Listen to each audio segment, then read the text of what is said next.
Dilansir dari Gelora, Habib Rizik ungkap kekecewaannya ke Prabowo. Ketua FPI Habib Rizik Syihab mengungkapkan kekecewaan dirinya pada Capres 02 Prabowo Subianto. Hal itu disampaikan Habib Rizik melalui pernyataan yang diunggah oleh channel YouTube Front TV Senin 22 April. Mulanya, HRS mengatakan pengalamannya yang telah bersama dengan Prabowo sejak Pilpres tahun 2014 silam, di mana saat itu Prabowo mencalonkan diri menjadi capres bersama dengan Hatta Rajasa. HRS mengatakan pada pemilu 2014 sudah banyak kecurangan yang diketahui oleh pihak Prabowo. Ia lalu bercerita pengalamannya sehari sebelum pengumuman di Pilpres 2014 silam.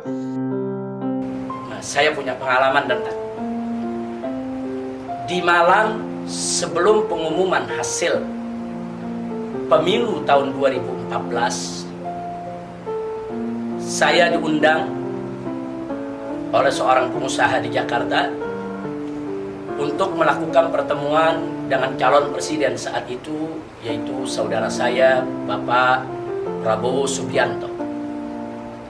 Dalam pertemuan itu, saya melihat betapa Pak Prabowo dalam kondisi yang sangat kecewa, dengan kekecewaan yang sangat mendalam, penuh tekanan, tapi beliau mencoba yaitu menahannya dengan penuh kesabaran.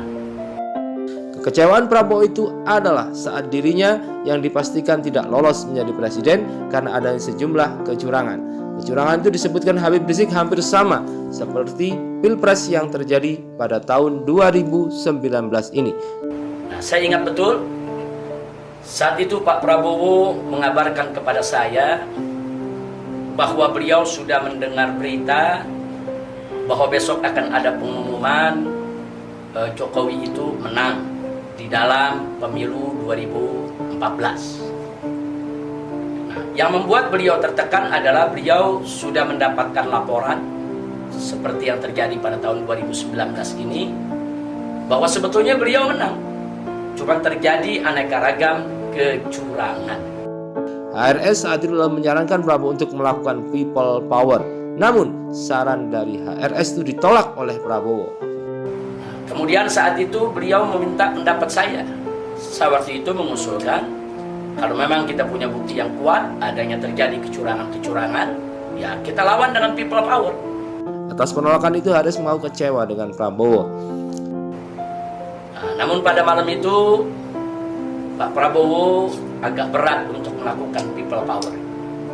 Ya terus terang sebetulnya saya kecewa, karena saya ini tipe manusia yang tidak boleh lihat kezaliman, kecurangan, itu langsung meledak keinginan untuk melakukan perlawanan.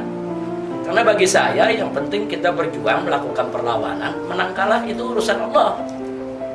Jadi sebetulnya malam itu saya agak kecewa. Namun Prabowo saat itu memilih untuk melaporkan kecurangan di Pilpres 2014 kepada Mahkamah Konstitusi.